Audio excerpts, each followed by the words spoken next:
All right, Jason Butt, tell me you can hear me. I got you, man. How you doing?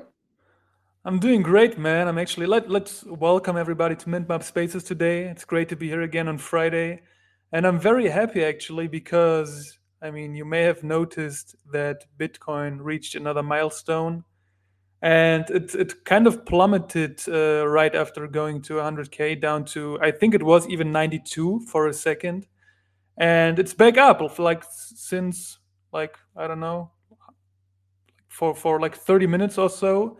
It's been back up at 100K, and it looks like it waited until our space started. So happy to see it back up there again. ETH broke 4K, and yeah, how do you like the crypto movement? I saw that you actually went into our Discord and you wrote something like hey, did you guys enjoy the green candles? And I checked the market and everything went down again. And I was like, dude, what candles are you talking about? But yeah, all in all, it was a great day, definitely. I don't know how did you witness it. I can tell you my 100K Bitcoin story that I'm going to tell my grandchildren one day. Was basically I woke up at 4 a.m. in the morning, and I have that bad habit that I check my phone instantly when I wake up. I know I shouldn't do that, but I did. And then I saw it and I was like, what the fuck? Like it was even at like a 103, I think. And yeah, it took me some time until I was able to fall asleep again. And yeah, how did you witness it? How was your 100K day? It was a lot of fun. Before I dive into that, I just want to say hello to everyone who's dropping by. I see Snails in the house. What's up, buddy? Hope you're doing well. Daniel back in the house, and Hard Money Heroes, Julian. Of course, we got the Soul Rockers handle. For all of you guys who have opinions on what we're going to be chatting about, man, I'd love to get it from you. Feel free to request the mic from Alex, and we'll get it out to you. We're going to talk a little bit about everything, but jump into NFTs and their use cases here in the near future. But yeah, my Bitcoin story, man, it's it's kind of funny. I've told this story a bunch of times, but when Bitcoin peaked in the last cycle, I made myself buy it all the way down. So I started buying in the, I don't know, 50s or whatever it was, and I literally just bought it down every single day for the last 3 years. Like there's literally been almost no days where I haven't bought some Bitcoin. So on the way back up, it was a lot of fun because we had this, my wife and I had this long-term plan to multiply assets during this cycle. And to see it start paying off was just like, I mean, it's like this just massive joy, honestly. And, it was probably early evening. We had gone over to the community center here in town to play some pickleball. And, we're sitting there playing pickleball. And of course, everybody's talking about crypto, which was kind of funny, right? Like these mainly conservative TradFi people who aren't really, who you wouldn't think are necessarily connected to crypto. They're all talking about crypto. They're talking about how Bitcoin's moving at least. And it was just kind of fun to participate in that conversation, knowing all the work that went into the gains that we're going to enjoy in the cycle. And yeah, it was just pure joy. So we played pickleball and talked Bitcoin and, just had a good time, man. It was awesome. And so when I got back, I made that little post in Discord about like the price target or whatever it had hit. And of course, expected to pull back. We got the pullback. Of course, everyone who was up huge decided to take some profits, which only makes sense. And yeah, so then the market started to reconsolidate in the low 90s and rebuild. And here we are, man. And it's just been, I mean, just to see the plan come together that we put together personally, but also to know how many people are out there in the world who've been, like banking on Bitcoin or, like at least what I would call the blue chip cryptos, your ETHs, your Solanas, the people who are doing it best in their space, like people who've been banking on this stuff, to see them win has just been a lot of fun, a lot of fun. And then last night I was listening to the Andreessen podcast that he did with Joe Rogan. And after learning so much about how much information had been suppressed, how much the SEC had really pushed against crypto behind the scenes, it was kind of an eye-opening experience. And it was almost like that example, where you have the inflated beach ball that someone's trying to hold under the water. I think that's what this election really represented. I mean, it was basically releasing that beach ball and seeing it come up. So who knows where we can go? I mean, obviously, I mean, my target I've already stated is somewhere between 120 and 150 to start taking profits, but we'll see where it goes. I mean, there's a lot of tailwinds now, so it could go much, much higher, but we'll see, man. What did you said you didn't really you were sleeping, but you got up to see it. What did you think when you saw it hit the six figures, man? Well, to be honest, I was like, it felt like I actually expected it not to happen this year, to be honest. So I was a bit surprised. I was happy, obviously, and I was pretty happy that it didn't like, basically went down all the way to like, I don't know, 90s or 95, 94, because I actually expected it to not be able to break through that barrier so quick. But what's interesting is that when you read the news now, when even within the space, I feel like there are like hundred of different opinion of what to expect from now on. From people saying we will see like a pretty big correction before it goes up to the 120, 130s, to other people saying it's going straight up now. So what I saw is that mainstream media reported a lot about it. Most of these guys were pretty insecure about what's about to happen now. They obviously said that the big reason for that is the US government. I think on the same day, Trump announced that I actually forgot his name, but it was like some pro crypto guy was replacing Gary Gensler. And yeah, all the good news came together, and that's what they say is the big reason for the crypto pump. But I don't think anyone can predict what exactly happens now. But do you see a pretty big correction coming before we go to places like 130, 140? I mean, it's hard to say. I mean, there's going to be corrections along the way for sure. I'm just more curious to see if the cycle trends hold. Like watching the alts move. I mean, if you're in a market, you have to expect the market to go in both directions, right? No market goes in one direction, at least not for very long. So, I mean, this is healthy to see a pullback, to see people take profits, to see some consolidation. But we saw, like we saw Atom move, which is not really like the upper echelon of altcoins, but it's up there. To see that move, that was really kind of cool. To see if the remainder of the alts kind of fall into the pattern is going to be really interesting to see as well. I saw ETH hit over 4,000 today, which I think its ATH is like 47 or 4,800. So I mean, even though Bitcoin has hit new all-time highs, we haven't really seen that from the alts yet. Solana hasn't done it. And most of the second and third tier alts are way off from their all-time highs. So I mean, it's going to be interesting to see if like the upper echelon alts can keep up, and if they do, how far they go. That's really what I'm curious about. I think Bitcoin is inevitable. So talking about it is kind of like it's fun, but I think Bitcoin just being what it is and being widely adopted, at least at the upper echelon of TradFi, and in some circles, people now own it. You can like I was telling you at the pickleball court, I'm hearing people talk about Bitcoin, which is kind of funny. Knowing that it's getting to this sort of status of being known by the average person, I think again it just supports the case that Bitcoin's inevitable. So I'm curious to see what happens with all the other tokens. To be honest with you, the thing that's been the funniest is to watch the XRP religious following like get involved this past week. To be quite honest with you, like they've seen price targets for XRP for like $18 a token, up to like $50 a token, and like if you did the math on that with 100 billion tokens, I mean this thing would be like more valuable than like 99% of countries' GDPs across the globe. So it's been kind of funny to see. But yeah, man, we'll see what happens. Everything has its religious following. It's just like the iPhone. So, but yeah, it should be fun. My son, what's up, girl? I see you down there. Florin, what's up, brother? Looks like you joined us. We got a couple people down there I haven't seen before, so feel free to request the mic if you want to chat with us. We're just going to free flow through some ideas and talk a little bit about what's happening in the NFT space as well. But yeah, man, back over to you.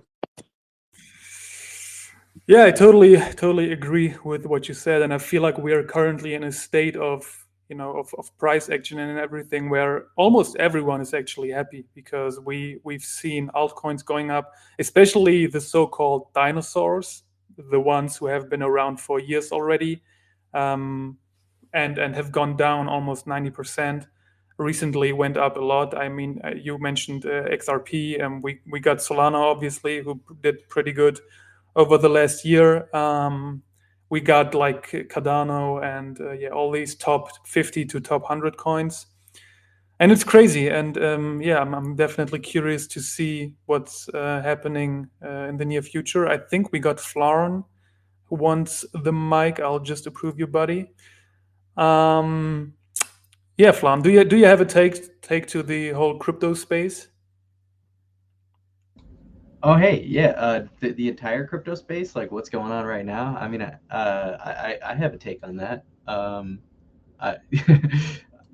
I think it's probably mainstream in terms of the people talking in here, but I would say that last time around and the time before that, Bitcoin pumped really hard, and then some people either moved some of their Bitcoin profits, into smaller assets. You know, to take advantage of the sort of market cap effect, like you know the the the the thing about XRP.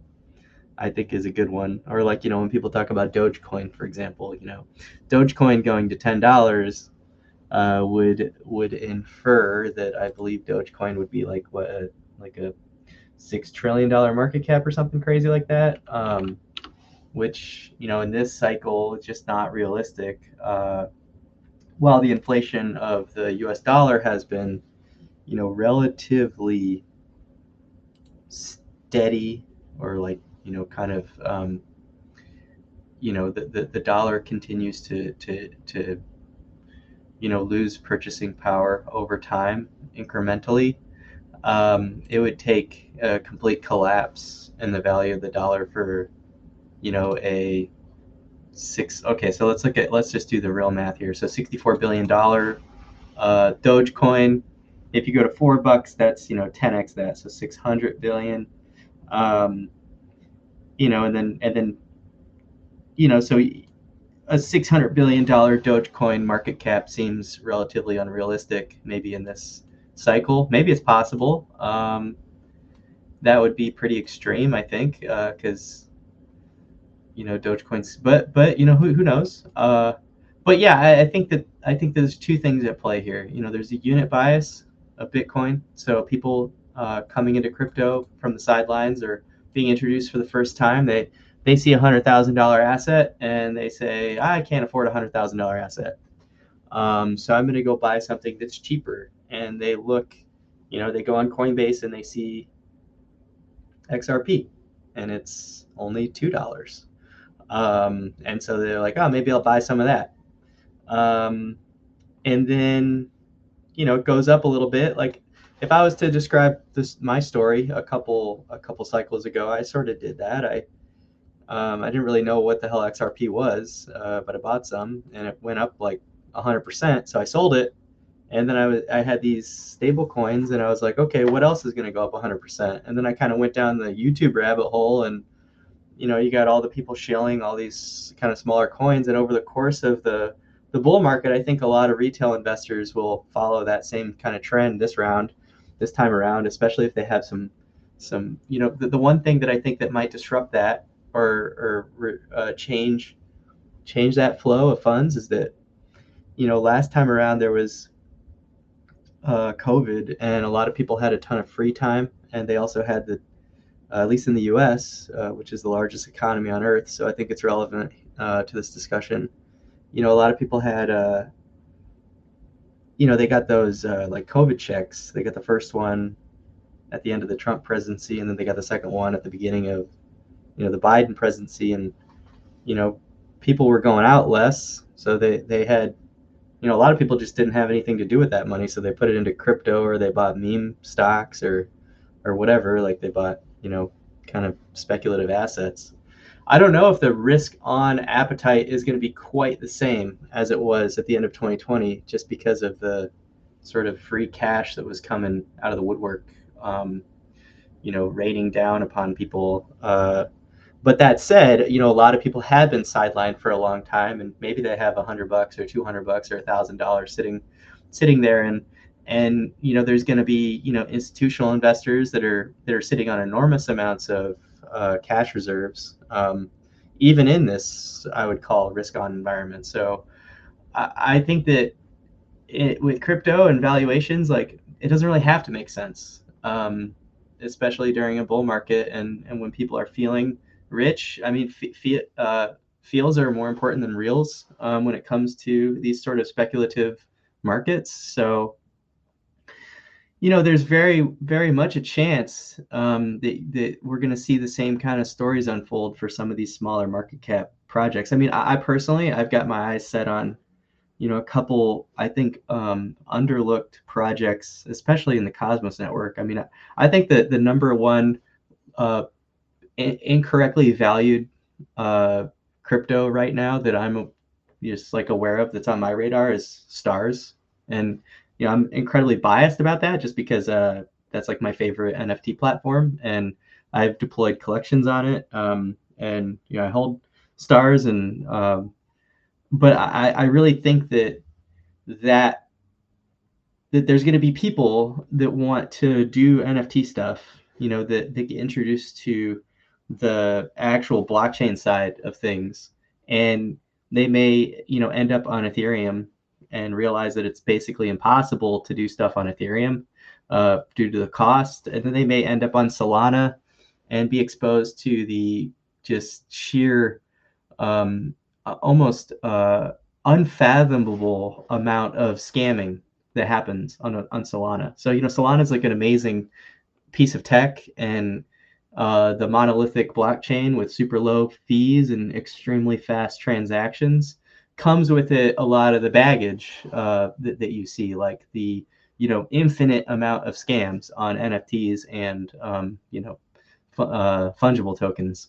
And so, I would like to believe that, some people that get sucked into that Solana vortex, maybe they get rug pulled 5 or 6 times or whatever, and then they decide maybe they want to check something else out. And, Stargaze, I think, could be those like calmer waters for people that really just like want to mess around and mint NFTs or collect art and do it in a way that doesn't, from a network side of things, like it's not incredibly pricey, but maybe from an investment side of things, they get to, like, I see Reggie Radio on here, Reggie up here. Like you can mint a music NFT, you can mint some sort of interactive NFT, like the stuff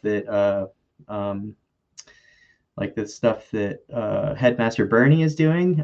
Maybe you can mint like some pure art stuff, like what we just saw, the collection that Yayo just released, and there's like this huge and growing, and I see Daniel on here too, like his incredibly detailed, very like almost like single track minded, like magnificent pieces of, I mean, basically just a single color scheme, right, of a single subject, but with an enormous amount of variety, his skin images. And so there, and I see more and more new artists joining the platform, like almost every week. So I think that, even if a tiny fraction of like the Dino coin profits flow into Cosmos, and then a tiny fraction of those flows from Cosmos flow into Stargaze, that still could be, let's say, $1 million or $10 million. If it's $10 million, I mean, that is like basically an infinite amount of liquidity compared to what, Stargaze has been experiencing. And $10 million is essentially an infinitely small amount of liquidity compared to the overall like grand scheme of the crypto market, which is, north of 3 trillion right now. So, I think that if that particular narrative plays out this time around, there's going to be a lot of people who have been sitting on very heavy bags that are all of a sudden going to start to feel they're going to start to feel rich. And when people feel rich, they want to like flex that wealth by either sharing, like, on Twitter or on Instagram or whatever, like pictures of the NFTs that they own, or they're going to want to like go and like mint a bunch of stuff and like support artists that they appreciate. So, that's, I mean, my theory is that that's going to play out, this whole sort of like altcoin to kind of mid caps to low caps to pico micro caps, like kind of effect that we saw last time around. But I don't know. I don't know for sure. Like, right? Like, anybody that tells you that they know something is going to happen is probably just like full shit. So I like to ensure that, like, when I'm describing my own like theory or philosophy, like, this is just like my opinion. Like, I don't have a crystal ball, and anybody that says that they do is, they're just full shit. So anyways, that's my take on all that. Good stuff, brother. Lots of stuff to dive into. Yeah, we're, obviously we launched on Stargaze recently, and we're loving Stargaze too. And the funny thing is, like, with the amount of people that come, the amount of trash increases drastically. And over the last, I don't know, 3, 4, 5 weeks, just watching projects drop on Stargaze, like when uh, Brady and I were having conversations about coming in, like seeing, seeing the degeneracy rise is just a natural consequence of the marketplace growing. I mean, I think like Solana has like a $700 million volume on NFTs alone, right? Like, I mean, the size of Stargaze relative to that is so tiny, so incredibly small, and there's a tremendous amount of growth that can be there. And I think if the vision that like Brady and I were talking about, and some of the things that Maria and I have talked about, and even Daniel in a couple of conversations, we were talking about the potential for art and code to be like really highlighted there. Like, if we can get a leadership group that's really intent on like standing in their value system and start to weed out some of the trash as it comes on board. And I know trash is a relative term, like some one man's trash may not be another man's trash, and vice versa. But at the end of the day, there's a certain amount of objectivity that comes with beauty, and it comes with utility, and comes with code. And I mean, we can have an intelligent discussion about what that might look like. And I think it's been interesting to watch Stargaze try to grow through this, because it's a very difficult balance to keep the growth, but also keep out the riffraff, and also maintain a high standard, and then try to keep everybody happy, and this and that and the other thing. So it's really going to be interesting to see what happens. The stars token, I agree with you. I think there's a lot of potential there in looking at like previous all-time highs. Obviously, we're nowhere near it. And if Stargaze can continue to attract high quality talent, which I know Daniel's on here. I don't think anyone else is on here that is in the art DAO that we created and that we're part of. But there's a lot of conversations happening in there about how we can release high quality stuff on Stargaze, and that's really promising to me. So I mean, I definitely would bet some money on Stargaze for sure, and the Stars token. I think there's a lot of potential there. Looks like Snails popped up. How you doing, buddy? And obviously see Reggie down there, brother. If you have some opinions and want to drop some takes, feel free to request the mic. And yeah, we'll toss it around. Snails, over to you, brother. What you got? Hey guys, conversation kind of bounced around a little bit, so I just want to echo the sentiment that just because Snails is on Stargaze, that's not the reason I'm excited to see Stargaze grow. I think they have a lot of things in the pipeline. That could be a real catalyst for growth that attracts people over to the ecosystem, and you maintain those sticky users. I think Solana has a lot of big issues with just kind of the culture that they have over there of everything. A lot of shit coins, and meme coins are really their big selling point, but a lot of the DeFi primitives are still lacking over there. And I think Stargaze has one of the best cultures within the cosmos. So there's real users. It's one of the only chains that I personally stake that I don't dump all the inflation over into Bitcoin just to secure some sats. It's the only one that the money goes back into the ecosystem. So that that means a lot to me. I'm just kind of looking at market cap between the two platforms that Snails is on, and that being Stargaze and OmniFlix. Stargaze is right around 25 million, and OmniFlix is at 58.5 million, which is crazy because OmniFlix. Personally, I'm more interested in the OmniFlix like app chain thesis. I think it's a little bit better than Stargaze, if I'm being honest. But uh, the OmniFlix platform and the is it's pretty new. They seem to have kind of a hard time like really polishing their product and integrating the apps in a seamless way. Whereas Stargaze has a very polished product. They have a great community. OmniFlix only has a handful of creators on their platform, and it's just kind of crazy to compare the two to see that the market cap of Stars is less than half, or less than half of OmniFlix. So I think that's a pretty bullish indicator. If you're talking speculative, and um, I recently personally took a nice chunk of profits. I had a sell target for like the past 8 years of 88.5, and I was finally happy to hit that. And now we're just from a kind of investing standpoint, it's like next stop is a quarter mil. Yeah, that's for Bitcoin. I'm definitely a bit of a Bitcoin maxi.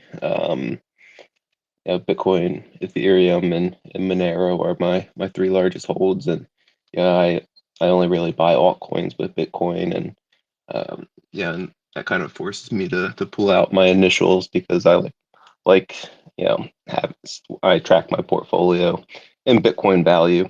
So it's always nice to pull out your initial investments and take some additional profits. And happy with last summer and fall were great for me in the Cosmos. Tracking the ratios between like Stars and Jackal and Akash against Bitcoin. There was a lot of Satoshis to be made and secured up. So I got a bunch of bags staked. These are kind of free bags with air quotes. That I've secured, and it's like Jackal and Akash. I only sell the inflation to Bitcoin, and Stargaze goes back into the community. So I think that says just a lot about the Stargaze platform. So really excited for Stargaze. I don't really understand anything about the Astro Layer 2. I'm not a big ordinal person.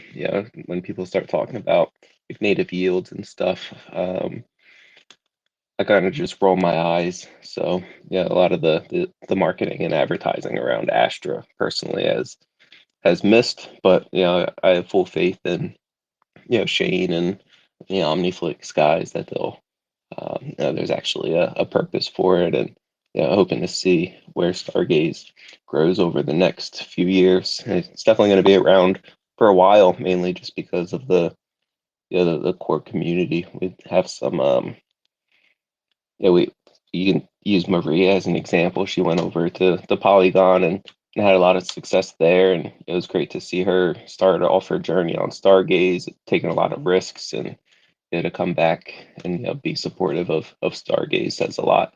So I'm excited for more people to just check it out. Maybe it's through Union Bridge, I think, is supposed to be coming around, where you can bridge NFTs from other ecosystems. A lot of the education around NFT marketplaces, I think, kind of misses the point. Like um, Magic Eden and um, OpenSea are they're really just a team that's profiting off of the marketplace and creators. Where Stargaze feels like it's more of a community driven marketplace where the community actually cares about the proposals. Like we've seen community pools drain to go fund Cosmos Millions on Lump Network, and Stargaze community had a huge rally to shut that down. So bullish on all things Stargaze, creators, the team, and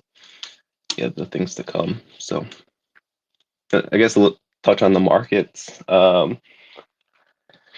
Yeah, I mean, I played this cycle the same way I would have last cycle, and I do think alts rally. I think eventually Bitcoin will kind of top off, and we've seen the dominance drop a lot over the past week or 10 days, and I think the altcoins will rally, and we'll see a 99% drop in all the altcoins, and Bitcoin will only drop maybe 50% off the all-time high. I think I've always found the bottom of the markets more interesting. Like Bitcoin only dropped to 16 grand this time around. Monero, it was like a $150 stable coin, and it did drop to like 120 or 110 for a short period of time. But Ethereum had a nice bottom compared to the last bottom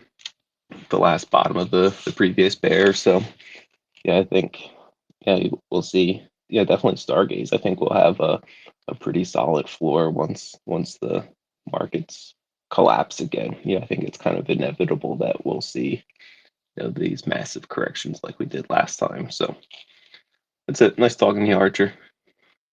Always happy to have you, brother. You were one of the first people to reach out when we came to Stargaze to drop the sirens, and you were super generous with your time. And I think we had a discussion, and you even jumped online, and I could see your face. I know you're a real boy, and so that sort of, sealed it for me coming from, like DGen land.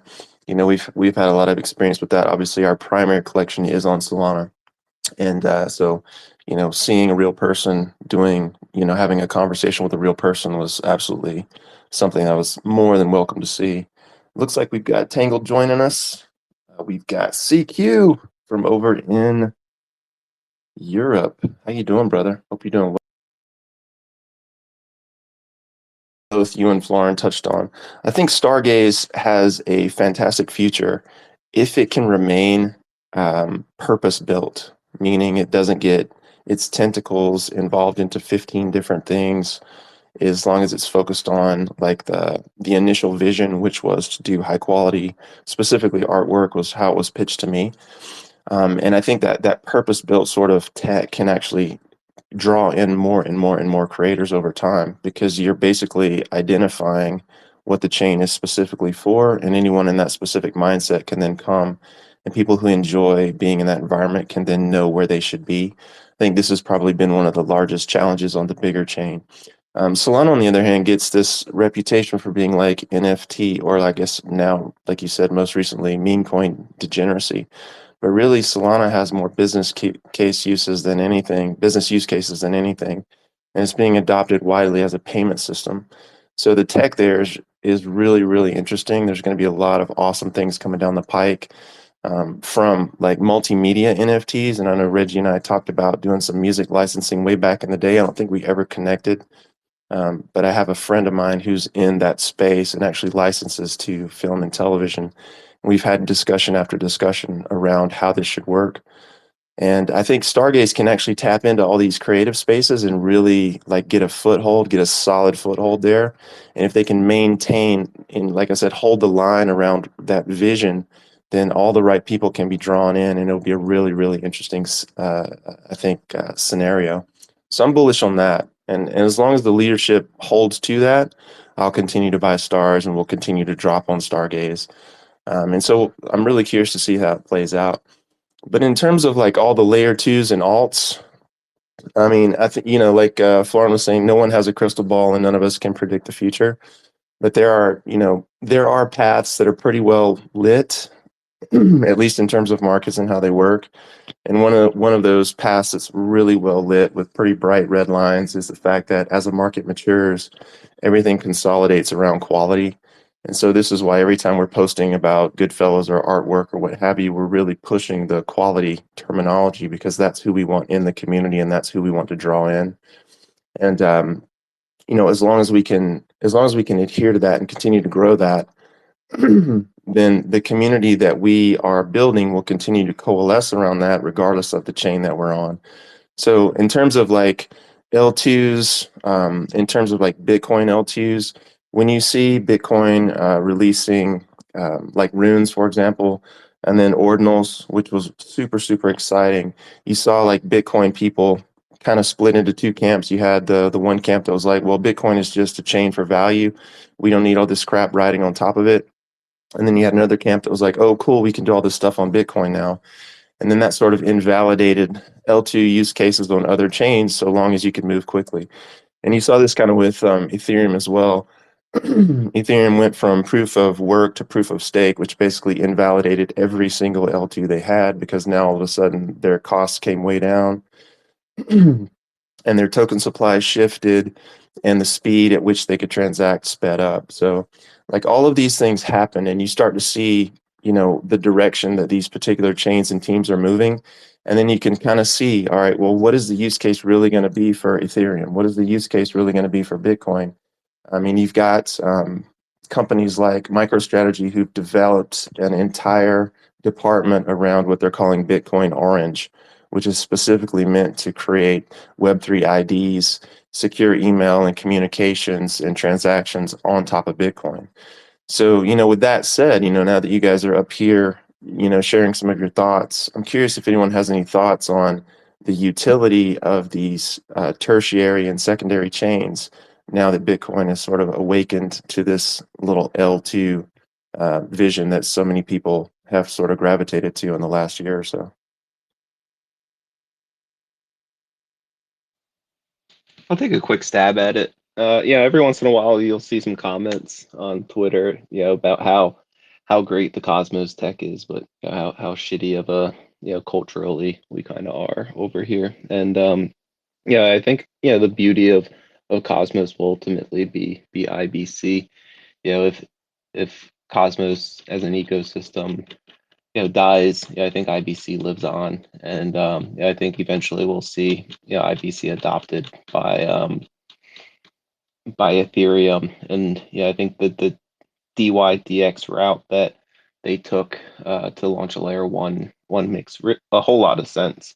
If you were to have that horizontal scalability of Ethereum, I'm not too big on Ethereum layer twos, whether it's like Optimism, Arbitrum, or any of these other ones. The tech seemed kind of cool initially, but it's not like necessarily like directly benefiting Ethereum. Especially we've seen over the past few months that Ethereum's actually been inflating pretty rapidly. It's not this deflationary asset that everybody was hoping that it would turn into. So I'm not too big on Bitcoin layer twos. I forget the big one, Stacks, I think it was.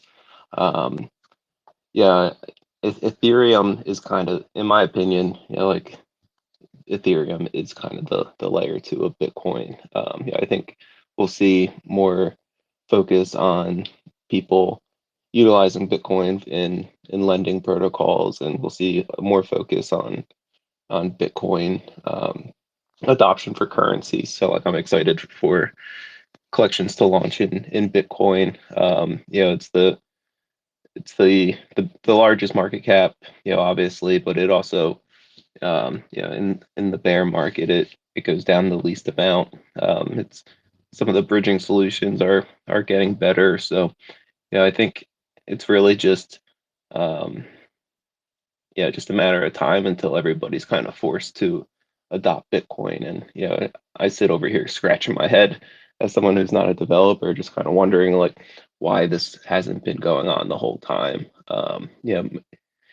Ethereum's value is providing the smart contracts, and Bitcoin is the money of the internet. Monero's the private money of the internet. So just at a fundamental level, I think we'll see kind of a shift over to that. And I think Ethereum could die off.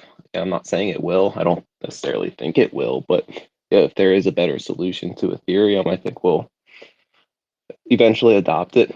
And I think you know IBC at least, maybe we'll see Uniswap, go off on their own chain, or Aave, use IBC to connect to Ethereum to get the assets, securely over to a new chain. Yeah, so I'm excited to see where Bitcoin goes. I'm not an ordinal guy. I'm not a BRC20 type of guy, but I do follow a lot of Lightning Network news. I'm an active user of Iris, which is a Nostr client, which is a social media platform built by a bunch of Bitcoin maxis, and that's kind of like a turn off because they're not too excited for anything else.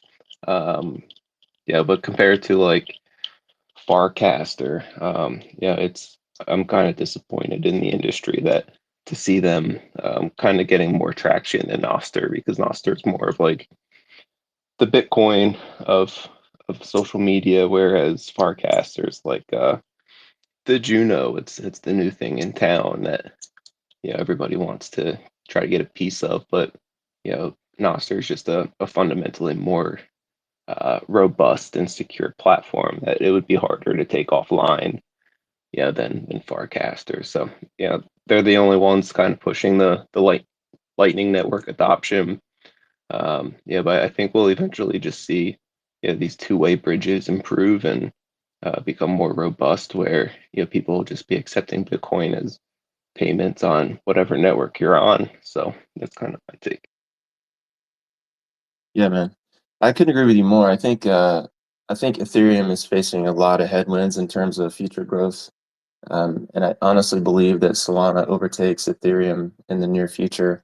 We'll see what happens with that. But I think it was a huge mistake for them to shift from proof of work to proof of stake, because, as we said already, like the L2 marketplace for Ethereum was really, kind of bolstered by the fact that the layer one was so expensive and so difficult to, launch on, that, the L2s with their low fees and faster block times made everything so much easier and so much better. But the switch kind of invalidated all of that. So it'll be interesting to see what happens.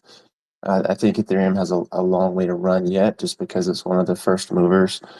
The introduction of the smart contract platform was a huge, huge thing. They innovated that really, and then a lot of other chains came along and sort of knocked it off and used it in their own way. So we'll see if first mover advantage or advantage can keep them going into the new future. It'll be interesting to see. Reggie, looks like you popped up, buddy. How you doing over there, man? You have a take on any of this stuff, my friend? Hey, how y'all doing? I'm doing fairly decent myself. Just I don't know who's been following along, but just trying to keep my head in the game and stay afloat right now. But yeah, man, I got a little short take on the things going on in the ecos, right?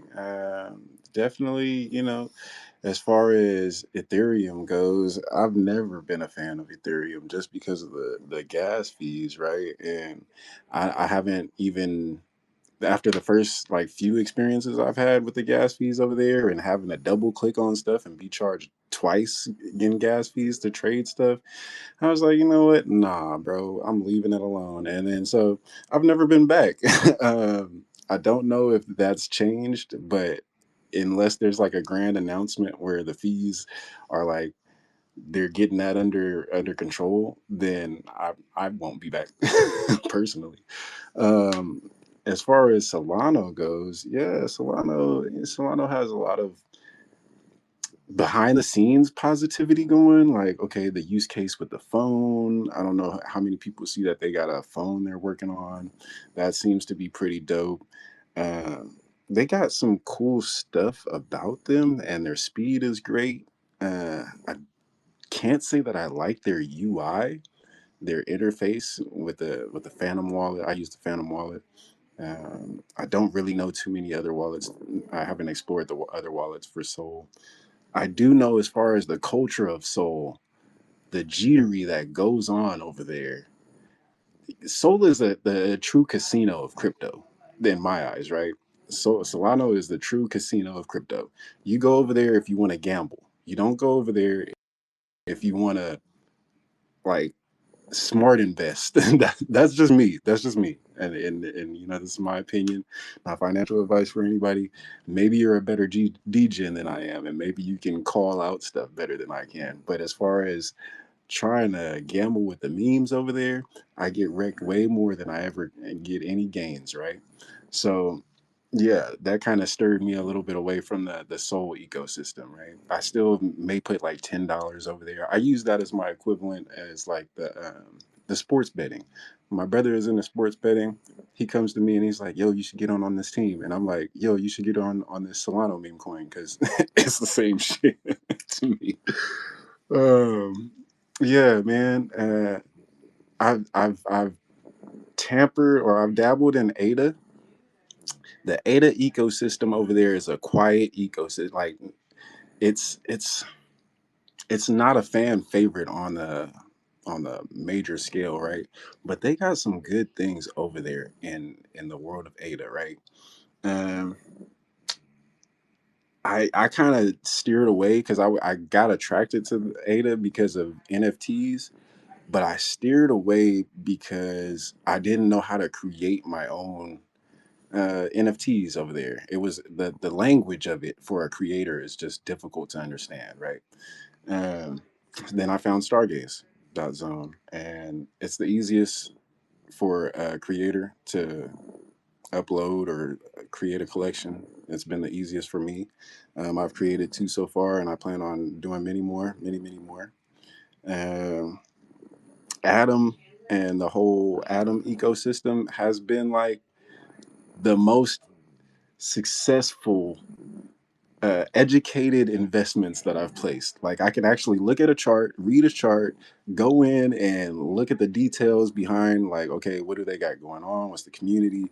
And it's like not an unexpected just rug when I do it. So here feels a lot more comfortable for me. Feels like home for me. And yeah, shout out to Stars because I still have my Stars stake. I get a little bit of Stars and trade them around and stake them, and you know, it's a beautiful ecosystem. It's just it's easy here to me. That's my put on it, man. That's my take, my hot take. I appreciate you guys allowing me a few minutes. If you haven't heard about the Face of Fire, it's a collection where you basically have a subscription pass to the musical mints.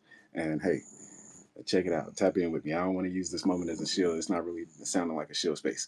So hey, it's beauty here, and that's my take. All right, I'm done. Love it, brother. Love it, brother. Yeah, you, Snails, Flarn, feel free to post your stuff to the top, man. Pin it to the top. Definitely want to support you guys. I know that every single one of you guys is doing your level best in the community to, put out quality work, do your best. So absolutely want to support every single one of you guys. And we know that you do the same for us because you already have. So feel free to pin to the top and, yeah, let everybody know what's going on in your world. We've got, obviously, uh, we were going to talk a little bit about utility beyond art, and we kind of got sidetracked on this particular conversation.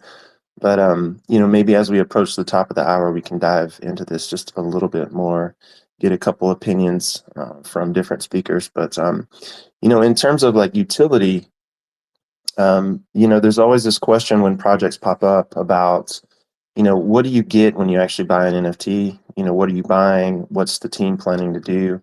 And, my understanding basically, and the way that I look at it, coming from the traditional markets is that basically most NFT projects are kind of shielded as like IPOs. It's like, buy this NFT, buy this pretty picture, let us raise some funds and then we'll take the funds and we'll go build something.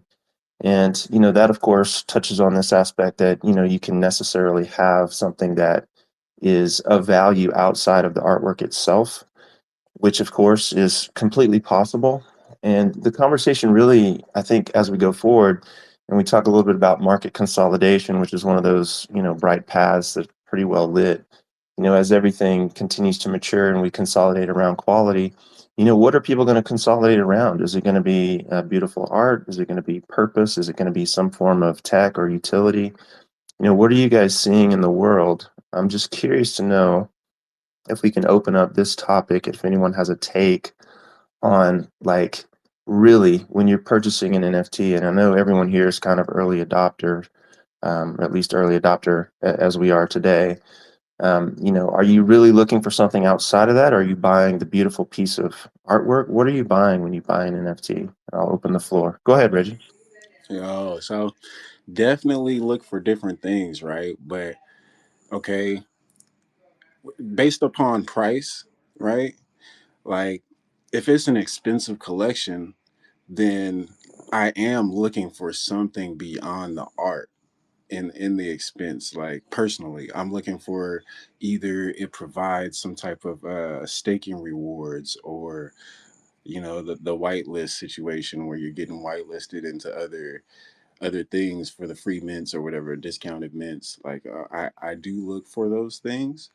But now with projects, there are other projects like Yoya's project where it's like you see the community building behind her. You see all the work that she's put in, and she kind of has a POW of her own, like a proof of work system of her own, because she's been in it for a while. She shows her creating the materials as she does it, and you see that, okay, she's really putting in the time and energy and effort, and that counts as some type of utility beyond the art, right?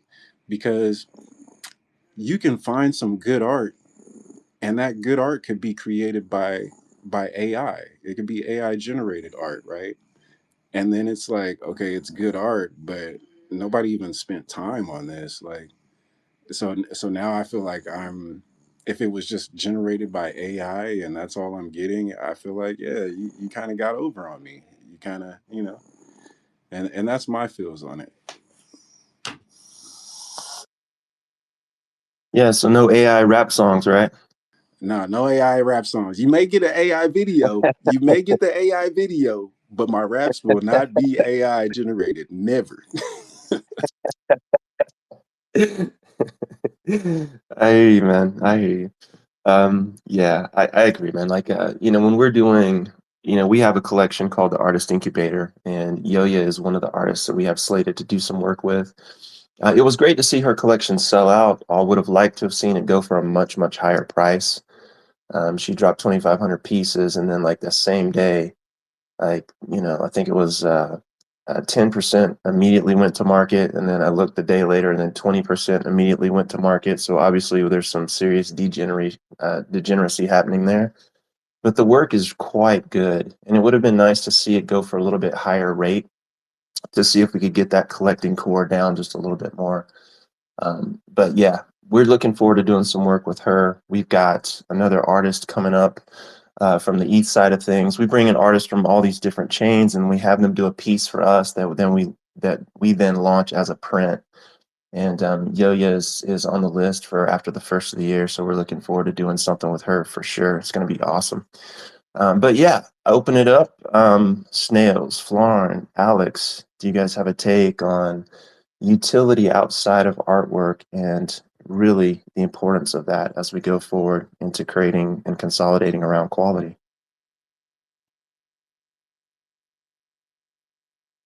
Oh, CQ popped up. If you have a take, man, feel free, jump in.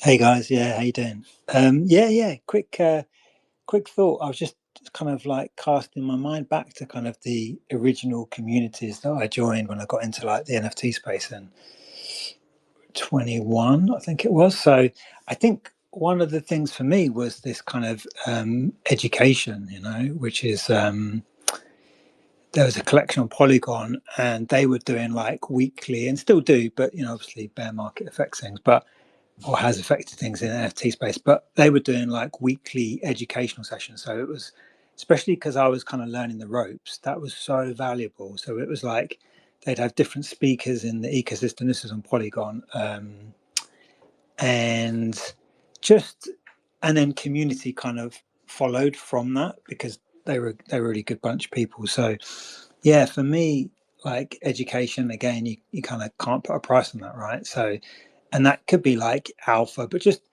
even things like, okay, well, what wallet are you guys using, and what to, how not to get scammed, and whatever it was.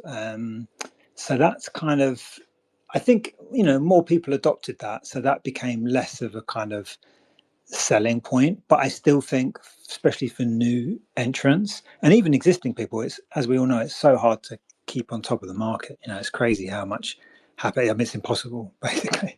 So, but yeah, education as kind of utility, I think, is a cool thing. Well, I think Snails will be happy to hear that, my friend. I'm sure that you could speak a little bit to that. Yeah. Yeah, I just want to say I love hearing that CQ. Snails is a educational focused project. I'd like to touch on the question. I don't necessarily care what I buy. I definitely buy a lot of NFTs that I know nothing about. I just click buy. But I do enjoy buying the open editions from the creators who create physical art. The one I always go to is Aura. I like collecting her open edition mints. She's going to be launching a PFP style collection, and I think I'm going to pay for her mint cost to cover that to help her out a little bit as well. But someone like her and Maria, they're just artists, so I like supporting them. Mr. Minded is the artist of Snails, and um, I've bought a physical painting as an NFT from him off of Secret Network, back in like 2021. Um, and I look at that every single day. That's my favorite NFT that I've ever bought. And like as far as like the utility aspect of NFTs, I think there's more unique use cases for an NFT than there are fungible tokens, and we're really only at the first step of NFTs where they're associated with art, and throughout history, a lot of trends and stuff always get adopted by art. So I'm pretty long on just the tech and what people will utilize NFTs for. Snails is definitely an education project. We try to reward people to create educational content, and open up doors and connect projects to content creators. It's been a little bit difficult to have some participation. Um, and that's definitely a kind of a fault of mine. Just not being a very pushy person to get people to do things. But yeah, I mean, I think utility is it's kind of a bad term. If you just ask an artist who's launching a collection, like what are they going to get from it? I feel like a lot of NFT artists feel pressure to, like give back the money that they earned to their stakers, or whitelist for more art. And like if that stuff is kind of included up front in the original project thesis, I think that makes a lot of sense. Let people kind of know that you do have a utility. But I tune into some of these spaces and other ecosystems, and Omniflix was pretty bad with it. I thought early on, like, what's the utility of this NFT? And they're like, I'm just an artist, and it's like, like that's totally cool. I definitely prefer to or definitely enjoy collecting NFTs just to support an artist. I think that's a great use case. Is that there's a lot of like nuances of NFTs, but I just try to support the people I like and show up every day. And if there's utility, like the staking rewards of NFT Fi and some of the kickbacks are, they usually amount to like pennies every day, so or like pennies every month. So I'm not too big on that. That's why Snails, only rewards the people who participate for the project. So as far as like DAOs, I don't think many like DAOs and utilities around DAOs are all that well organized. And I think we're still early in the stages of DAOs. A lot of them are just kind of stake, and the project founder guides the direction of the project. I think it's pretty important to have like something like a constitution or some guiding principles of the project of where it's supposed to go, what you can do with it, and um, just some like basic governance principles that the Cosmos still hasn't learned. I think that the Cosmos gives the governance and DAOs a pretty bad name just because there's it's still a fairly new concept, but yeah, just at a fundamental level, it shouldn't be it should be an opt-in thing, not necessarily like a have to um, you have to stake type of deal. So um, yeah, I guess that's it. Appreciate that take, brother. Yeah, I agree with you on the DAO situation. And the DAO voting thing, that's a bit strange from us, or for us coming from like the Bitcoin world, the ordinal world, the Solana world. Like we don't really, dive too deep into the DAO voting. And I'm not a huge fan of it anyway, because good decisions aren't made by committee.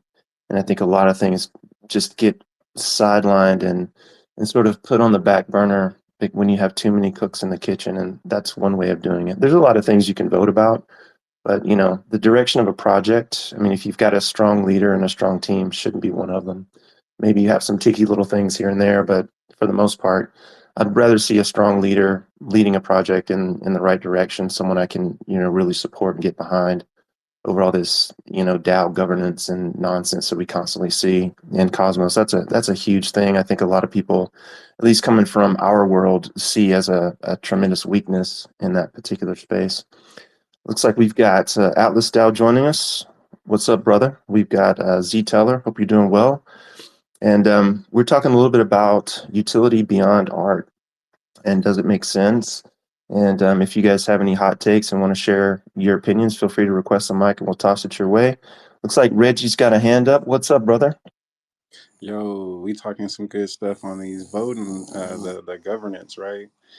And I feel both sides, right? I feel the what you're saying about if you got a good leader, you should just be trusting your leader to lead you in the right direction, right? And allow them to cook. And yeah, true. When you got too many cooks in the kitchen, you come up with some wild flavors that might not be as tasteful as you thought, right? Uh, Definitely understand that, but I also do think that there's a way to go about it, or there's certain things where governance could be fun, right? And it could be a good way to keep the community involved. And, it is a good way to, you know, like make sure that, okay, maybe if there was just that one person in the lead and they're all of a sudden they have a change of heart and want to go a different direction, you know what I'm saying? uh, yeah, it's a good way to avoid that, or be able to have some type of say, without just being like, oh, damn, the whole. I've experienced that before, right? I've experienced that. I'll say in the ADA world, I was into some NFTs, and I thought it was a good collection. It was a solid collection. Art was great and fire, and then all of a sudden the artist, or not the artist but the dev of the collection, was like, yeah, the artist that made these NFTs is no longer here. We had a little dispute and I want to get rid of all of these NFTs. And now it's like, well, damn, all that I just bought and paid for, and the money that I just put into these NFTs is now zeroed out because you feel like they're not of any value, so I've experienced that side too. So yeah, governance can be a good thing, and it can also be it just kind of depends on the collection and the initialized direction of the collection, right? I think that's where it's key to be implemented. Okay, if when I start this, if it's going to be community ran, then I'm going to input the governance. If it's just going to be me, I'm going to let that be known, and I'm going to rock out and let y'all just, you know, enjoy the ride. Yeah, man, I think you're spot on. I think, Snails touched on this when he mentioned Constitution. And, to be honest with you, the biggest problem that I've had in Web3 coming from the traditional investing world and the like owning a business in the real world type situation is just the sheer lack of documentation around what people say they want to create, and then any recourse that you might have as a buyer. So what you mentioned there, like having no recourse as a buyer, well, that tells me that you didn't have IP rights to the piece that you held. And at the end of the day, like, no matter how many projects we continue to save and onboard, I think we're up to I think we're up to 4 right now. In all of these cases, none of the artists actually granted IP rights to the founders or to the community. And we had to go back, through the course of, months or weeks and like locate artists and have them sign legal agreements in a world that's very opaque and people who don't want to, be recognized. It's a very difficult thing to do. But we've done that for all of our IP. So if you buy something from us, you actually own it. It's yours. We guarantee that to you in writing up front. And, at the end of the day, that's like the foundation of any creative project, like whether it's music or art or film, or it doesn't really matter.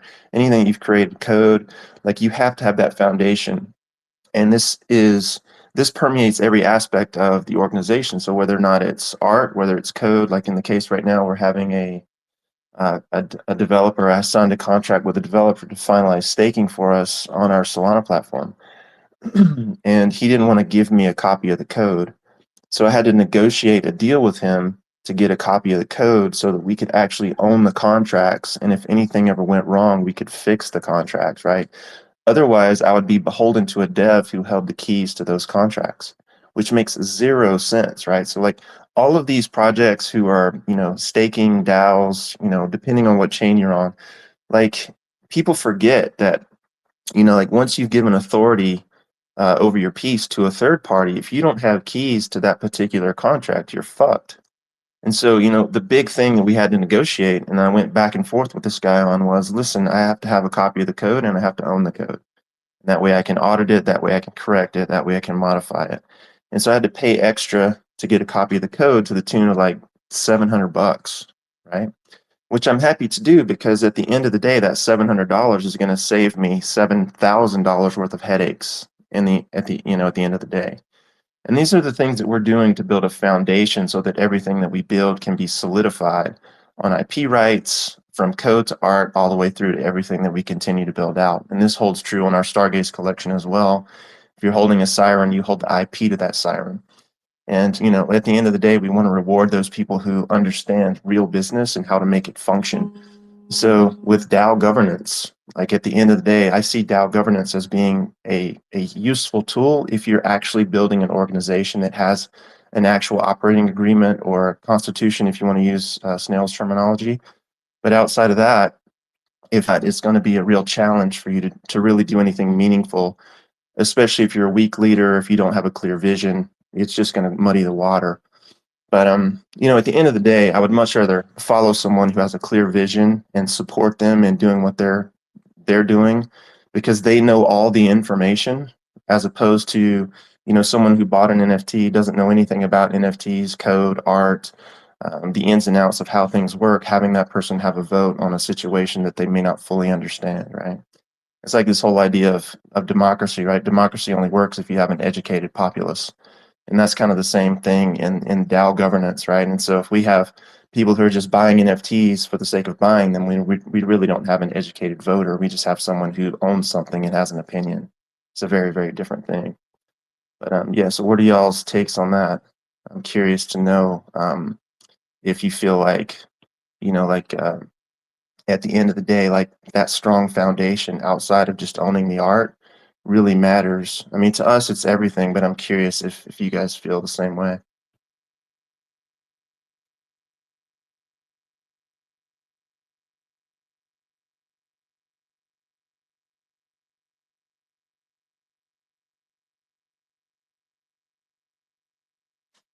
No takers on that one, huh? Archer, man, can you repeat that? I was giving my 5-year-old son an ice cream.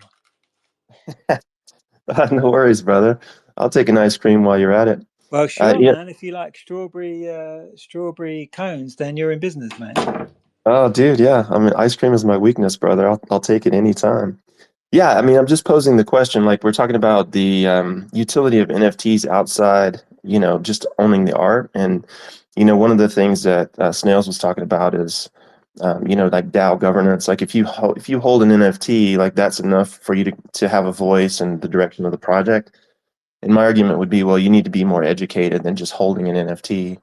And so the question I was posing was just, how do you guys feel about that? Like, would you rather have someone who knows 100% of what's going on behind the scenes making the decisions, or would you rather have someone who held an NFT and knows 10% of the information making the decisions and casting a vote and then deciding, based on emotion in most cases, like the direction of your project? Yeah, you know what I like in terms of, I like the idea of DAOs. I think if we were talking like a week ago about kind of like, I like the kind of punk ethos of kind of like the whole crypto thing. I like the fact that we're trying to build something better. So I like the theory of DAOs, but like a lot of people said, I think there's a lot of problems with them. Like even like the voting on Cosmos and various other, like a lot of people are voting just because they want to get transactions for potential airdrops. So the whole thing is kind of, and then you've got people who a lot of the proposals are really in depth, man. You really have to, they're fascinating, but they're you have to be really in the ecosystem to understand some of what's kind of going on, obviously, to be able to knowledgeably kind of vote. And then obviously people will tend as well to kind of follow the crowd. So if the majority are voting yes, they'll vote yes. So there's all these kind of things that creep in. So yeah, I'm definitely would I'm fascinated by DAOs and the power of the DAO and also the legal aspects of it. I think it's all super interesting. But yeah, at the same time, I don't have a problem with the founder who I trust and believe in, kind of leading the project. It's not essential for me that I kind of have a vote, and I think that actually it's just the whole thing. You can't please all the people all the time. At the end of the day, if you get 10 different opinions, you got to go with your you've got to go in a direction, so you're not going to be able to satisfy everybody anyway. So yeah, just some quick thoughts, man. Yeah, man, I think that's the thing, right? Like a lot of the decision making, like if you hold an NFT and part of the utility of that NFT is it grants you a vote, in some sense, like the way I look at this as a founder and a leader of a project is there's a part of me that's afraid to make the decision, right? Like I don't want to make the decision. I don't want to be the one who says, let's go left or let's go right, because ultimately I don't want to be on the hook for, some sort of failure. And I feel like it's a way of outsourcing responsibility in a lot of ways, especially if you are a founder that doesn't have a spine or who lacks vision. And at the end of the day, like we were saying when Snails was up, it's like if you've got a governing document, that's one thing. If you've got a governing document that makes a lot of sense and people have agreed to participate in this community based on a governing document, that makes, that sort of guides you and you have a sort of a set of stated principles. That's a very different thing from the just throwing up a vote and then, seeing where it lands. And the other point that you made, I think a lot of people sort of gloss over is that a lot of times when you read these proposals, it's like you said, they can be, not always, but they can be very dense and hard to follow and hard to understand the ramifications of. And so, like, if you're casting a vote and you're not really clear on what's actually happening behind the scenes, then I'm not really sure that that's taking the project in the right direction, or maybe it does, maybe it doesn't. You don't know until it all shakes out in the end. But I think it's just a symptom of like the market not yet being in that mature place where you've got a group of core founders who really have a clear vision and are taking their project in a specific direction. Like if I look across here, like I'm familiar with Reggie's project. I know that if I get his NFTs, I'm gonna get a drop. I'm gonna get a piece of music dropped to me. Like if I go to Florin's project, I know that if I hold a specific NFT, that a specific thing is going to happen. I know what his meme coin looks like, and I know the direction that he wants to go. And I've talked to him enough and listened to him speak enough to know that he has a good head on his shoulders, and I would trust him 100% in making that decision. So I don't really need to be involved in either of those, if that makes sense. And it makes me as a holder feel good knowing that I've got a strong leader. But that's just me personally. Um, I'm really curious about this because some communities are really big on the DAOs and some aren't. Some are big on utilities and some aren't. For us, like the artwork and the creative aspect of what we're doing is everything because that's the foundation that we're building on. and that'll build us into real world asset tokenization and beyond. And of course, we talked about UI, we talked about UX. All of these things are built on solid foundations so that as we grow, we can continue to fan out and grow the project into these different areas. But if we're building on a shaky foundation or we don't have a clear vision, I'm just not really sure that that's going to be something that gets us where we want to go. Um, but yeah, just a couple thoughts that came up as I was listening to you speak, my friend. Alex, do you have a Yeah. take on this? Or I'm sorry, go ahead.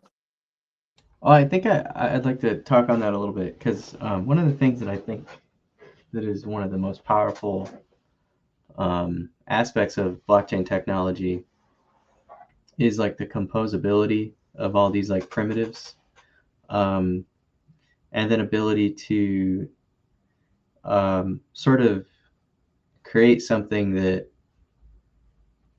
just is able to exist beyond the creation that you made. So like I think of it as like the ability to sort of like plant a seed and then watch something grow, as opposed to like build a house and have it be there and exist. Um, and I think that they're like with NFTs and these types of blockchain projects, you can build a house or like build, you know, a company and then run it, um, which is an incredibly powerful use of these tools. Alternatively, you can kind of create this thing and, you know, just kind of throw the seed out there based on a whole set of rules and parameters, and then just see how it grows based on, you know, kind of community input and community engagement and other people that want to, I guess, cultivate that that living thing. So I as like a in my personal life, I enjoy creating art. And you know, my career is a much more, it's like a very technical career that I work in. And it's very much like a standard like kind of 8 to 5 kind of job, and I do that, you know, to pay the bills and to support a family and all that stuff. But what my, you know, ultimate goal is to use these technologies to be able to like express myself artistically with these unique tools that exist. And I think the most interesting side of it, especially like with NFTs or community building, is the autonomous part of a DAO, right? So it's a decentralized autonomous organization. It's not a decentralized manual organization. That's like kind of the idea behind it. Now, it really the way it plays out is that it ends up being it's a group of people manually doing things, unless you built into that DAO a whole bunch of other, you know, automated protocols. So example of this is like with the Shitmost project that I'm working on. And at this point, like Shitmost is interesting because I didn't create the Twitter account. Um, I just like, you know, start cooking shows up right at the time when I was thinking of making like a crypto shitcoin just to kind of see what happens. And I really like the idea of like a liquidity bootstrapping like launch, fair launch. I understand like there's ways to game those. Like if someone shows up with $15,000 worth of Osmo on a liquidity bootstrapping curve, they could just buy the entire supply and just like dominate it, and they can run that token like a dictator. In the case with like Shitmost, like you know, I basically seeded like initial liquidity with my own money to kind of get it off the ground so that it would get to the front to see if people thought it was funny enough to also buy it. And then it ended up being like a whole bunch of people just like bought it because they thought it was funny. And that, you know, mostly just got it out. It pushed it to the finish line, completed the bonding curve, and then it's just out there in the wild. And then I got to learn a lot about, you know, really how these assets exist on chain, because even if it's on a blockchain and it has a token symbol and it has all these different parameters that are coded into the initial like contract for the launch, that doesn't mean that like the front ends are going to like acknowledge any of that information. So you know what's important to users is what they see when they go to like the front ends or like the websites that they interact with this, or the applications that they use to interact with these assets on chain. So you know I had to learn about how to submit pull requests to the Cosmos chain registry to get all this stuff more or less verified to the degree that if you're on Osmosis, the token symbol, is the token symbol that you want, and that the Osmosis calculates a price for the asset as opposed to just saying it doesn't have a price because it's just some unknown token factory token that they're that the front end doesn't recognize. So I learned some of that stuff, which was kind of cool. But then ultimately, like when you talk about like a shitcoin, I guess one of the most important things is that the distribution is that the coin is not held by just like one person. And so that was like where I created this NFT collection to try to increase the amount of distribution by creating this sort of like loop where I would use like the stars generated from the sales of the NFT to just buy shitmos. I used all of the stars generated from the sales of the NFT to buy shitmos. So then it created this very large treasury of shitmos, and then the shitmos just kind of gets recycled back to the holders. And that's still like a manual process. Like I have to run a script that interacts with this hot wallet to distribute to the NFT holders. I'm working on building out something that's a little bit more automated, and ultimately, like from a technology standpoint, there are plenty of ways to build out it in a way that's completely automated. So right now, like with the Shitmos Economic Zone, which is a DAO, I'm making sure that any like new SEZ members, and then also I'm trying to make sure that like funds coming from trading fees for the Shitmos NFT collection, those tokens, they just flow to the DAO, and then on the DAO, the community can just like vote to allocate a portion of the treasury to the stakers to the DAO. So like right now, if you stake a Shitmos NFT to the DAO, you automatically just start receiving shitmos. I don't have anything to do with any of that. That just happens because that's the way that the DAO is programmed.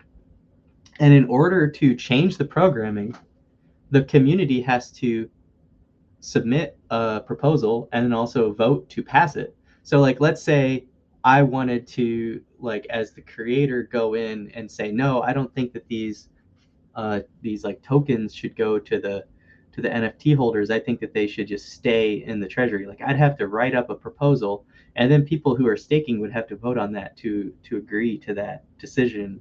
And I find that really cool. Like I find that whole concept to be, obviously, like there's things that kick in, like people can get a lot of fatigue, like with like voting on these DAOs, because it's time consuming. That came up earlier too. Like you got to read through the proposals.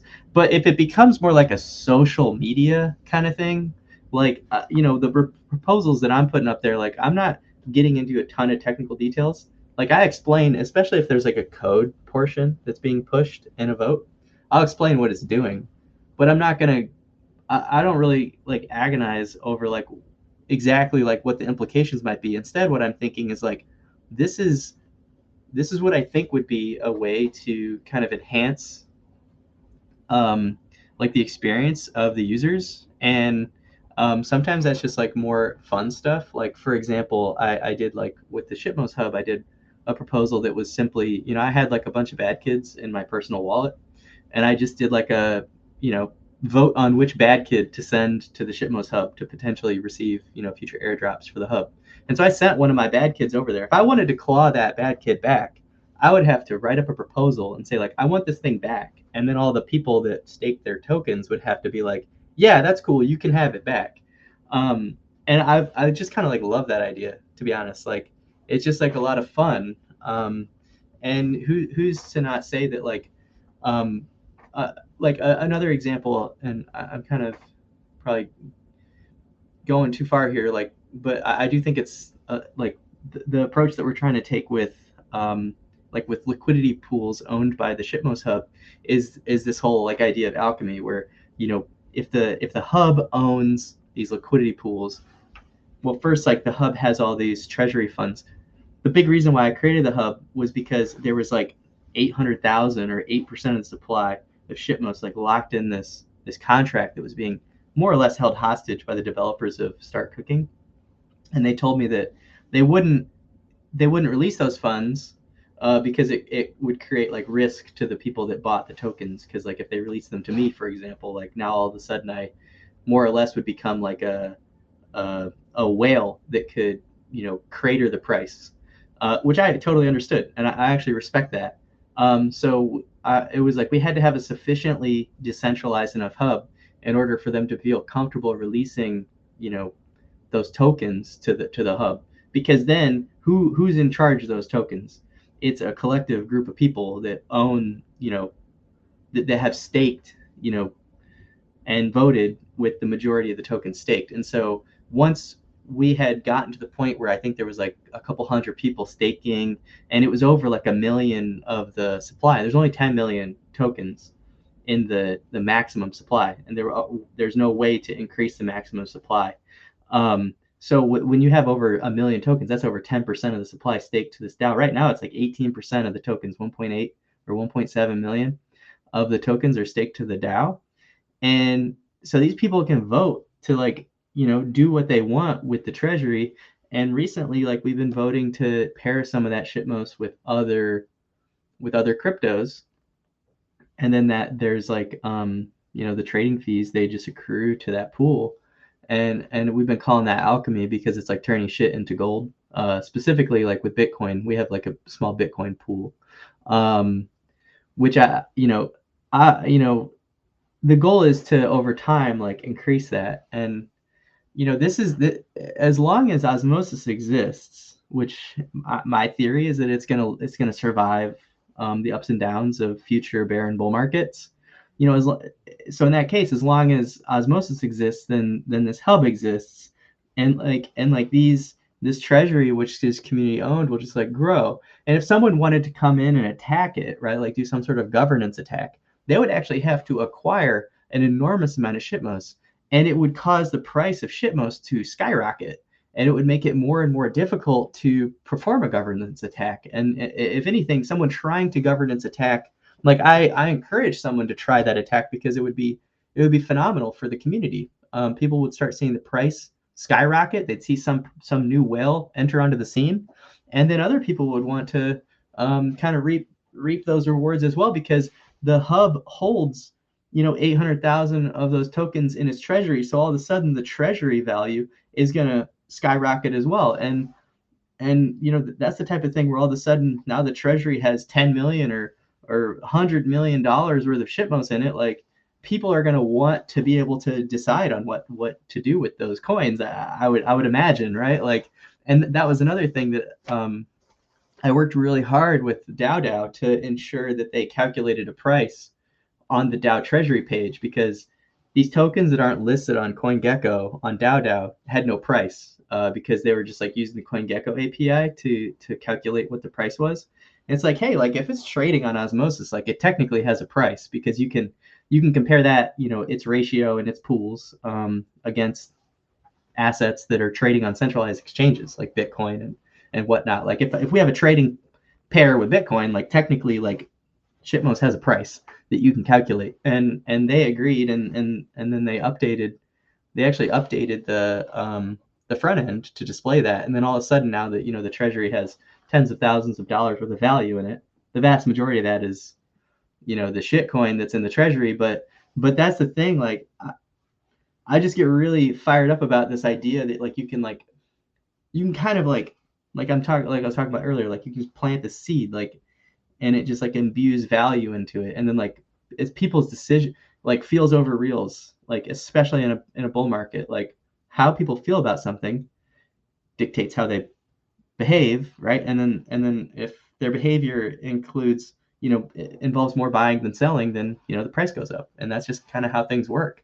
And it's no more complex than that. And it's, yeah, I mean, I think that me being in Cosmos for the number of years that I have been, like, I was just seeking something that would be like more like fun and lighthearted, but still like community oriented. Like I haven't benefited from a value standpoint at all from this project, but I have benefited from a knowledge standpoint. I've learned a ton of stuff, and then basically like any sort of like benefits, I just direct directly towards the DAOs. So I put a ton of hours into creating the art, and I know it's like kind of nasty looking, but like to be honest, like there was like a lot of effort and thought that went into those generative NFTs. Like I created hundreds upon hundreds of different traits, and the vast majority of them were hand drawn. I think there's one or two backgrounds that I did like I AI generated the background, but I call them like AI generated backgrounds, and I think they're kind of a couple of the funniest backgrounds in the collection, to be honest. But yeah, I think that for me, it's like this and I think this came up in another space with you, Archer, but it was like this idea about, or it had been floated this concept of like digital matter theory. I'm not sure if that was the same type of space that maybe you were running it, or who was running it, but Yeah, that that was concept is just, yeah, that's just like such a captivating idea, like something that just, it's like something that exists and grows and morphs independent of really any one person. And that's really what a blockchain is, right? Like it's this thing that it's like when people say something's on the cloud, it's like someone else's computer. But when it's a sufficiently decentralized blockchain, it's not someone else's computer. It's like a network of computers that are all interacting in this sort of game theory kind of mess, and the output of that are these objects that, in the case of like Bitcoin and Ethereum, and in my opinion, Osmosis and Stargaze, these are like undestroyable digital artifacts, that they're just going to be there forever, as long as the prime Bitcoin thesis remains, which, we just went over 6 figures for Bitcoin. So I really don't think Bitcoin's going anywhere. In which case the rest of this stuff that really depends on the stability of Bitcoin are probably going to stick around as well. Like, I think, you see chains shutting down, but a lot of these chains, like they didn't have a ton of value in them to begin with, and they really didn't have value propositions. And even some chains that you would expect to have maybe not made it through the bear market, they're still kicking. Or like if you look at Cerberus, for example, Cerberus was a blockchain. It got shut down, but all of the tokens that were being traded on Osmosis, they're still there. And so those digital artifacts can still be traded and they have value. And some people like that. And so they bought them, and like, you can't, like, that's just how it is. Like, nobody gets to decide. The market is its own thing that exists outside of any one person. And I probably will keep coming back to this, but it's just like such a captivating idea that I just really just can't get enough of it. So yeah, that's kind of, I guess that's my long-winded response to your point there, Archer. No, that was the shortest explanation. I got you, brother. Now I can tell that you're super passionate about like the psychology and sort of the inner workings of how these things go. I mean, I guess, as I'm listening to you speak, like my whole thing is like, what's the straight line? What's the through line? And I mean, when I'm hearing you speak, what I'm hearing you say is like you enjoy the experimentation of it. But like if I want to acquire Bitcoin from my community, I mean, I don't have to jump through all those hoops, just to use one example, right? Like I could just sell ordinals, or I could sell, whatever NFT project I want to sell, and then turn around and create a treasury filled with Bitcoin, right? Like there's no need for me to jump through all those hoops unless I just want to create some experiments and have a little bit of fun with it, right? And so I think what you're talking about is like where we are right now. It's sort of an indication of where the market is. We talk about, being early. We talk about, adoption curves and all the rest of it. But the truth is, like, we're still in a very, experimental space, and we're going to continue to stay in that space for some time in the future because we're a long way from like a normal individual picking up a wallet and then being able to jump on the blockchain and understand what's happening, or have some sort of, like quick understanding of how to use a wallet, right? So like I totally love your passion around what it is that you're talking about, and I can completely appreciate what you're built, what you are building, and where you want to go with it. Um, I just don't see all of that as being necessary to get to the end result. But if my goal is to experiment and to play and to see how these things can live on, absent me being, part of it, then I could do that, from a top-down situation with an organizing document, or I can do that with a DAO, or I could do that 1,000 different ways. But having something that lives on, well past you or I or anyone else is certainly a very cool thing to consider. So I can certainly appreciate where you're going with that, my friend. Oh Yeah, man. for sure. Yeah, I mean, I think for me, it's it's again like this idea of like just kind of like expressing something that's like interesting and fun, and like seeing how it sticks, and then seeing where you can go with that, um, without a super complex or like in-depth plan, or really the I guess like this is the idea of like code being law, right? As opposed to like the law that has been put in place, but it's like whatever exists, or like the laws of physics, like inside a blockchain, what's happening on that blockchain is the reality. There is no other reality beyond that. And I find that that's what really gets me. And that's what really sucked me into Bitcoin just in general, is like there's not like it's whatever exists on the blockchain is it. There's nothing else beyond that. And I think that there's you blend the lines, right? Like especially with NFTs, because like the pictures that are being like fed into these NFT collections are coming from, in a lot of cases, coming from the IPFS, or other collections, like maybe it's just coming directly from someone's computer that's just being served up from their computer. But the stuff where it's like truly on chain, which is like what I'm starting to dabble in now, it's like really exciting. And that's like digital matter theory stuff, where it's like you don't nobody gets to control it. It just there is no person sitting behind a computer that can change something. It's literally like a physical. It's like physics that controls the existence of that item. I guess that's what I'm kind of working towards, like wanting to be able to be a part of that, and trying my best to like understand how all the pieces fit together, and like the concepts of composability and all that shit. So, anyways. Dude, 100%, man. Again, I appreciate your passion around all of that stuff. The laws of nature thing, I read a great Naval quote today. He was talking about, truth seekers look to nature for feedback. And we're talking about physics. That's exactly what we're talking about. And this really touches on the difference between proof of work versus proof of stake. And again, that's a whole different conversation. And we're like 40 minutes over time. So Alex is probably falling asleep over there in Germany. But let's dive deeper into this next week, because I would really like to understand more about the psychology that you're seeing and some of the physics and the natural law stuff that we're seeing emanate on chain. And maybe we dive into a little bit of the differences between what actual physics is telling us using proof of work versus like staking platforms, because staking allows you to violate the laws of physics, which is a really interesting conversation. But I'll save that for next time. And if anyone has a closing comment or word, I just want to toss the mic around and connect with you guys before we jump out of here, and obviously say thank you to guest user, Z Teller, Cristiano, Hard Money, Hero, Soul Rockers, CQ, Florin, Alex, everybody for being here. But yeah, I'll toss it around and we'll get some final thoughts and move on with the weekend. Over to you, CQ.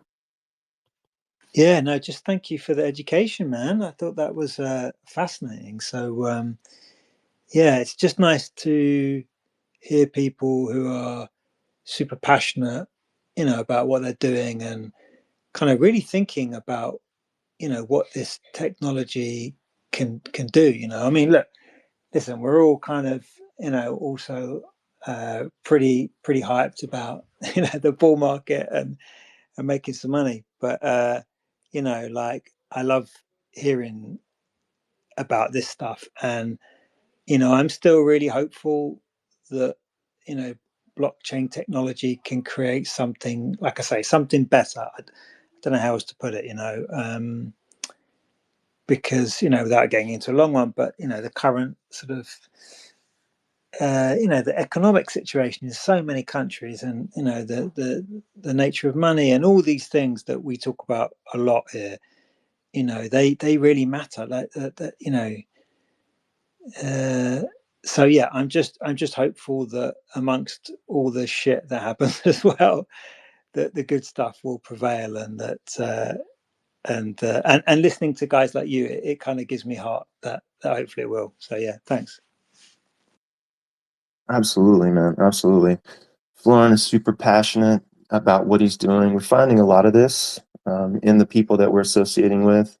CQ, always appreciate your contributions, my friend, and hope to continue to get to know you and know what you're all about over there. Alex and I are going to continue to keep pushing for high quality in what we're doing. I know Florin, Snails, Reggie, everybody who's been here that we're connecting with, all super good people. So we feel very privileged and lucky to be associated with you guys. So really appreciate you guys. And I'll toss it over to Florin to see if you have any closing thoughts, my friend. No, I think I pretty much said everything that I was hoping to say. I just appreciate that you always welcome me up to the stage to talk about whatever's bouncing around inside my head. So yeah, really appreciate it. Lots of fun to chat about this, and looking forward to the next one. Absolutely, brother. I love your takes. And again, we're super passionate about what we're doing, and it's good to see that in other people as well. So much love to you, man. And I'll toss it over to Alex, and we'll get this thing closed out. Exactly, man. Yeah, a lot of new information today. I feel like it's always great to get together with people from, it always feels like all these different chains is like a big multiverse. Everyone is living on the planet he prefers, and we can use spaces to get together and share our thoughts. I mean, I loved Reggie's take when he shared his impressions about Cardano and how his thoughts are about Solana. And I mean, obviously, everyone here is very, very happy with Stargaze. So yeah, it's always great to be here. It's always great to connect with you guys. And yeah, Jason mentioned it. We went a little bit over time here, but it was a great conversation, and I'm looking forward to see you guys next week. Hope you guys have a great week, and